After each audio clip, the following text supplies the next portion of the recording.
और आइए शुरू करते हैं हमारी आज की कवर स्टोरी।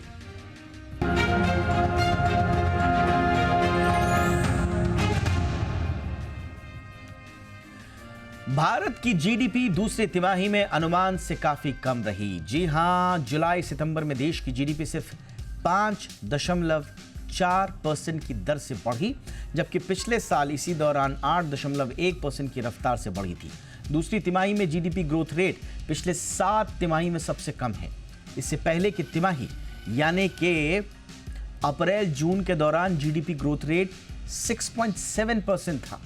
जुलाई सितंबर तिमाही में ग्रोथ रेट जी बिजनेस के अनुमान से बेहद कम रहे। जी बिजनेस ने इस दौरान जीडीपी ग्रोथ रेट 6.5% रहने का अनुमान दिया था।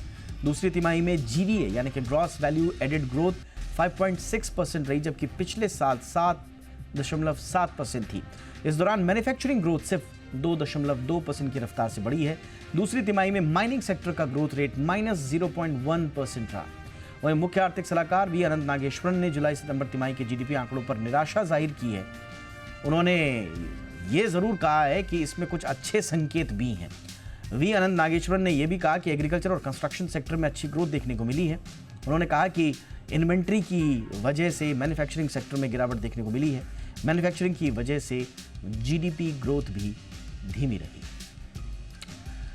मेरे साथ इस वक्त बहुत ही खास मेहमान डॉक्टर सुनील कुमार सिन्हा जुड़ चुके हैं, जाने माने इकोनॉमिस्ट हैं। बहुत बहुत स्वागत है डॉक्टर सिन्हा आपका शो पे। सर, एनालिसिस आपका क्या है? क्या वाकई में स्थिति गंभीर है? गंभीर तो मैं नहीं कहूंगा, क्योंकि अगर आप पिछले साल के जीडीपी ग्रोथ नंबर्स पे नजर डालें तो वो 8.2% था। और उसके बाद जब हमने पहले क्वार्टर का ग्रोथ जो 6.7% के आसपास देखा, और अब जो इस क्वार्टर का ग्रोथ है उसमें भी हमने गिरावट दर्ज की है। तो जो समझने वाली बात है वो ये है कि लगातार इकोनॉमी 8% या उसी दर पे ग्रो करे ऐसा संभव नहीं। तो कुछ हद तक तो हाई बेस इफेक्ट जो है वो भी प्ले आउट हो रहा है। परंतु ये बात जरूर है कि ग्रोथ में थोड़ा स्लो डाउन हुआ है। और खास करके जो ये स्लो डाउन है, अगर आप सप्लाई साइड की तरफ से नजर डालें तो जिस किस्म का ग्रोथ हमने इंडस्ट्री में देखा था पिछले क्वार्टर, वो इस क्वार्टर काफी घट गया, तो वो एक चिंता का विषय है। बट सर, मैन्युफैक्चरिंग सेक्टर की वीकनेस को आप कैसे देख रहे हैं? क्योंकि ड्रास्टिक स्लो डाउन देखा जा रहा है 2.2%। अब ये लॉन्ग टर्म इंडस्ट्रियल रिकवरी और जॉब्स के लिहाज से कितना थोड़ा सा चिंता वाली बात है? अब बिल्कुल चिंता का विषय है। जैसा मैं पहले भी कह रहा था कि जो इंडस्ट्रियल ग्रोथ है और खास करके जो मैन्युफैक्चरिंग सेक्टर ग्रोथ है, उसकी ग्रोथ में जो गिरावट दर्ज की गई है वो चिंता का विषय इसलिए भी है कि सेकेंड क्वार्टर जो है वो एक हिसाब से फेस्टिवल सीजन से पहले का क्वार्टर है। फेस्टिवल सीजन जो है वो थर्ड क्वार्टर में आता है। तो मोस्ट ऑफ द इन्वेंट्री जो है खास करके मैन्युफैक्चरिंग सेक्टर में, चाहे वो आप वाइट गुड्स कहें या और तमाम जो भी चीजें हैं, उनका जो उत्पादन है वो सेकेंड क्वार्टर में ही होता है। तभी वो जो है थर्ड क्वार्टर में सेल्स के लिए जो है अवेलेबल होती हैं। तो ऐसी स्थिति में जबकि थर्ड क्वार्टर में हमें कुछ जो इंडिकेटर्स हैं, हाई फ्रीक्वेंसी इंडिकेटर्स, उनसे ये देखने को मिला है कि गाड़ियों की सेल्स भी ठीक ठाक हुई है, कई वाइट गुड्स की सेल्स भी ठीक ठाक हुई है, परंतु सेकेंड क्वार्टर में उनका उत्पादन जो है वो पिछले साल के बनिस्पत जो है वो उतना बढ़िया नहीं रहा है। तो तमाम आंकड़ों के बावजूद ये इस चीज को दर्शा रहा है कि जिस किस्म की का मोमेंटम हमने पिछले साल देखा था इंडस्ट्रियल ग्रोथ में या मैन्युफैक्चरिंग ग्रोथ में, वो तकरीबन स्लो डाउन होता नजर आ रहा है। एक बड़ा इशू सर कंजम्पशन का भी है। कंजम्पशन को क्या हुआ है? और इस बार तो अर्बन कंजम्पशन जो वीकनेस दिखाई दे रही है, परसिस्टेंट स्लगिशनेस दिखाई दे रही है अर्बन कंजम्पशन में, तो ये तो रूरल रिकवरी मोमेंटम को भी ऑफसेट करेगा। ये कंजम्पशन के मोर्चे पर कहाँ दिक्कत आ रही है सर, और हुआ क्या है जिसको हम फिक्स कर सकते हैं आगे? देखिए, कंजम्पशन की तरफ हम जब भी नजर डालते हैं तो जनरली जो फोकस हमारा होता है वो उन चीजों और उन आइटम्स के ऊपर होता है जो कि ज्यादा विजिबल है, चाहे वो गाड़ियां कितनी बिकी हैं, मोटरसाइकिल्स कितने बिके हैं, ट्रैक्टर्स कितने बिके हैं, या रेफ्रिजरेटर्स कितने बिक रहे हैं, एसी कितने बिक रहे हैं। हम इन चीजों को देखकर ये अंदाजा लगाने की कोशिश करते हैं कि कंजम्पशन डिमांड में किस किस्म का रुझान है या किस किस्म का जो परिवर्तन है वो नजर आ रहा है। परंतु हम ये अक्सर भूल जाते हैं कि ये आइटम्स जो है वो एक तबका जो है वही कंज्यूम करता है जिसे हम मिडिल मिडिल क्लास या हायर मिडिल क्लास कहते हैं। हम्म। और ये जो है ये मास कंजम्पशन की आइटम्स नहीं है। ओके। जो सबसे बड़ा मुद्दा अभी पिछले 2-3 सालों से, या जिसको कि हमने इवन प्री कोविड पीरियड में देखा था, वो ये था कि जो मास कंजम्पशन आइटम्स हैं जो कि bottom of the 50% of the pyramid जिनको कंज्यूम करता है, उनकी जो आय है या उनके जो वेजेस हैं उसमें कोई खास बढ़ोतरी देखने को नहीं मिली है। और साथ ही साथ हुआ क्या है कि जो ये कई जो शॉक्स लगे हैं, खास करके उस तबके के लोगों को, चाहे डीमॉन हो या उसके बाद जीएसटी की वजह से जो इनफॉर्मल सेक्टर में जो एम्प्लॉयमेंट है उसको धक्का पहुंचा है, और अब कोविड के बाद ओवरऑल जो लोगों की परचेजिंग एबिलिटी है उसमें गिरावट आई है। तो ये अपर 50% of the income house holds को उतना इम्पैक्ट नहीं करता क्योंकि उनकी सिक्योर्ड जॉब है, फॉर्मल सेक्टर में जॉब है, इन्फ्लेशन इंडेक्स उनकी इनकम है। बट जो बॉटम 50% पॉपुलेशन है हम्म। उनकी कंजम्पशन जो है लगातार जो है इन्फ्लेशन की मार और तमाम जो मैक्रो शॉक्स हैं उनसे ग्रसित होने की वजह से उनके तरफ से जो डिमांड कंजम्पशन में आता है वो नहीं आ रहा है। ओके। और जब तक वो डिमांड नहीं आएगा तब तक हमें लगातार ये कंजम्पशन में वीकनेस देखने को मिलेगी, क्योंकि उस चीज को ये गाड़ियों की सेल्स और ऐसी चीजें ऑफसेट नहीं कर सकती। हम्म। सस्टेन्ड बेसिस पे एक आध क्वार्टर में एक आध साल आपको दिख जाएगा, पर साल दर साल वो नहीं हो सकता। अगर आपने गाड़ी इस साल खरीद ली तो अगले साल नहीं खरीदोगे। Absolutely sir. तो ठीक है सर, तो मैं आप जो बात बोल रहे हैं, हालांकि मैं एक थोड़ा सा एनकरेजिंग साइन के तौर पर इसको देख रहा था कि एक तो जो इंक्रीज रूरल वेजेस हैं और साथ ही साथ में जो टू व्हीलर की हाई सेल्स हैं, एफएमसीजी डिमांड है, वो शायद कहीं रूरल कंजम्पशन ग्रोथ को बढ़ावा दे। लेकिन आप कह रहे हैं कि इसके बहुत ज़्यादा दूरगामी इम्पैक्ट नहीं होंगे, तो फिर लॉन्ग टर्म कंजम्पशन को बढ़ाने के लिए हमें क्या करना होगा सर? गवर्नमेंट एक्सपेंडिचर के मोर्चे पर, पॉलिसीज के मोर्चे पर प्री बजट कुछ अनाउंसमेंट्स करने पड़ेंगे, क्या करना पड़ेगा सर? दो चीजें जो है बहुत महत्वपूर्ण हैं। एक तो ये है कि मतलब जो एक पॉजिटिव साइन है वो ये है कि जी। जो वेजेस हैं खास करके बोथ रूरल और अर्बन एरियाज में, हम्म। वो रियल वेजेस जिनको हम कहते हैं इन्फ्लेशन एडजस्टेड वेजेस जो हैं वो नेगेटिव टेरिटरी में थे पिछले साल तक।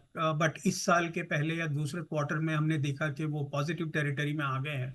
तो वो एक अच्छा संकेत है कि कम से कम रियल वेजेस जो है वो बढ़ रहे हैं, उससे आपकी परचेजिंग पावर बढ़ती है। Yes sir. और दूसरी चीज ये जो देखने को मिली है कि जो रबी की फसल हुई है वो भी अच्छी गई है, तो उसकी वजह से भी जो रूरल इनकम कह लीजिए या रूरल एरियाज में जो परचेजिंग पावर है उसमें थोड़ी बढ़ोतरी हुई है, सुधार हुआ है।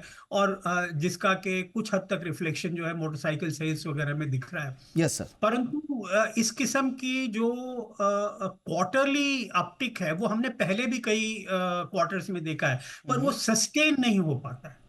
वो हम्म। क्वार्टर दर क्वार्टर जो है वो सस्टेन करना मुश्किल हो रहा है। तो इस समय जो सबसे महत्वपूर्ण चीज है वो ये है कि जो इनफॉर्मल सेक्टर जिसे हम कहते हैं या अनऑर्गेनाइज सेक्टर कहते हैं यस उसमें सर। एम्प्लॉयमेंट को क्या हो रहा है उसको ये एम्प्लॉयमेंट सर क्या कैपेक्स इंटेंशन क्योंकि अच्छे दिख रहे हैं, जो डेटा बता रहा है कि एक अपस्टिक है इन्वेस्टमेंट इंटेंशन पोस्ट जुलाई, खास तरह से वो ऐसा लग रहा है कि इंडिकेट कर रहा है कैपिटल एक्सपेंडिचर ग्रोथ को। तो क्या कैपेक्स में अगर ग्रोथ आगे बढ़ती है तो कुछ हम जॉब जनरेशन पे इसका इम्पैक्ट देख पाएंगे सर, वहां से कुछ सपोर्ट मिलेगा आगे? नहीं, सपोर्ट तो मिलेगा भाई, पर ये भी देखने वाली बात ये है कि जो कैपेक्स हम इकोनॉमी में देख रहे हैं वो लार्जली गवर्नमेंट सेक्टर का कैपेक्स है। एब्सोल्युटली। और गवर्नमेंट सेक्टर का कैपेक्स जनरली आपके लार्ज इंफ्रास्ट्रक्चर प्रोजेक्ट्स में है। वो लार्ज इंफ्रास्ट्रक्चर प्रोजेक्ट्स हम सभी जानते हैं कि वो एम्प्लॉयमेंट इंटेंसिव नहीं होता है। Right sir. तो रोजगार जरूर पैदा करेगा वो, पर वो उस लेवल का रोजगार पैदा नहीं करेगा जिसकी कि इस समय इकोनॉमी को जरूरत है। और प्राइवेट, खासकर एब्सोल्युटली, खास करके जो अनऑर्गेनाइज सेक्टर में जो एम्प्लॉयमेंट वैनिश हुआ है उसको वो पूरी तरीके से ऑफसेट नहीं कर सकता। तो वो कुछ हद तक सपोर्ट जरूर करेगा, परंतु उसमें दिक्कत यही है कि वो मास एम्प्लॉयमेंट जनरेट नहीं कर पाएगा। और जब तक वो नहीं होता है तब तक आपको सस्टेन्ड कंजम्पशन डिमांड जो है वो नहीं मिल पाएगा। बहुत क्विकली सर, मेरे 2 सवाल रह गए। एक तो आप कब तक फिर स्थिति ठीक होते हुए दिखाई दे रही है आपको, या ओवरऑल जीडीपी नंबर्स पर इसका कोई नेगेटिव बहुत ज़्यादा इम्पैक्ट तो नहीं पड़ेगा? अगर पड़ेगा तो कब तक स्थिति ठीक होती हुई नजर आ रही है? देखिए, इस समय जो ग्रोथ हमें देखने को मिल रहा है वो लार्जली ये मान के चलिए कि इन्वेस्टमेंट लेड है, it is not a consumption led. Okay. और जो कंजम्पशन लेड ग्रोथ है वो जरूरी है हमारी इकोनॉमी में, क्योंकि तकरीबन 58 to 60% कंट्रीब्यूशन जो है वो कंजम्पशन डिमांड का है हमारे ओवरऑल जीडीपी ग्रोथ में। इन्वेस्टमेंट डिमांड 28 से 30% के आसपास है। गवर्नमेंट जो कंजम्पशन है वो तकरीबन 10-12% के आसपास है। तो ये जो ओवरऑल कंजम्पशन की स्टोरी है ये इसमें सुधार होना बहुत जरूरी है।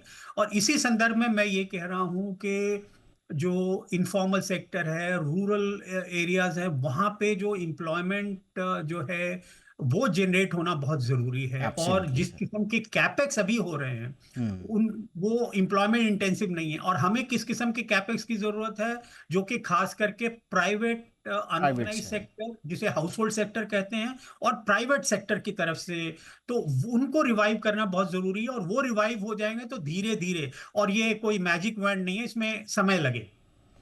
यस सर, ये प्राइवेट एक्सपेंडिचर का आना, प्राइवेट कैपेक्स की तरफ से हमें थोड़ा सा पुश मिलना काफ़ी ज़रूरी होगा। एक फाइनल मेरा सवाल सर, आरबीआई के मॉनेटरी स्टैंड पर आप कोई असर देख रहे हैं? सरकार तो बार बार कहती रही है, आरबीआई को 2 मिनिस्टर्स का बड़ा बयान आ गया कि आप रेट कट कीजिए। अब जीडीपी नंबर इस तरह के हैं, तो अब आरबीआई के मॉनेटरी स्टैंड में या फिर पॉलिसी में कोई आप चेंजेस देख रहे हैं? देखिए, जिस किस्म का जीडीपी नंबर आया है वो डेफिनेटली आरबीआई के लिए थोड़ी मुश्किलें पैदा करेगा, क्योंकि अभी तक आरबीआई जो है लगातार जो फोकस आरबीआई का था वो इन्फ्लेशन को काबू में करने का था, और जिसकी वजह से वो रेट ऑफ इंटरेस्ट को या पॉलिसी रेट को नीचे गिराने के बारे में सोच नहीं रहे थे, क्योंकि उन्हें ऐसा लग रहा था कि इस इन्फ्लेशन के बावजूद भी अगर ग्रोथ इंटैक्ट है तो हमें इन्फ्लेशन को टारगेट करते रहना है, ताकि इन्फ्लेशन जो है वो 4% के आसपास सस्टेनेबल बेसिस पे आ जाए।